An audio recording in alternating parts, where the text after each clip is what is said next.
بسم اللہ الرحمن الرحیم۔ بسم اللہ الرحمن الرحیم۔ اے سمپل وائس کے معزز ناظرین، آج ہم آپ کے ساتھ مسجد کی طرف اٹھنے والے قدموں کے فضیلت کے بارے میں ایک خوبصورت حدیث گوش گزار کرنے جا رہے ہیں۔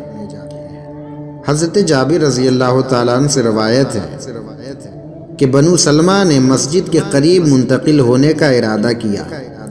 جب رسول اللہ صلی اللہ علیہ وسلم کو اس کی خبر ہوئی تو آپ نے ان سے فرمایا کہ مجھے یہ خبر ملی ہے کہ تم مسجد کے قریب منتقل ہونے کا ارادہ رکھتے ہو، یعنی ان کا گھر مسجد سے دور تھا، تو وہ یہ چاہتے تھے کہ ہم مسجد کے قریب رہیں گے تو اکثر وقت جماعت سے ہم نماز پڑھ لیں گے اور زیادہ وقت حضور کی خدمت میں ہمارا گزرے گا، اس لیے وہ اس گھر کو چھوڑ کر مسجد کے بغل میں ہی شفٹ ہونا چاہتے تھے۔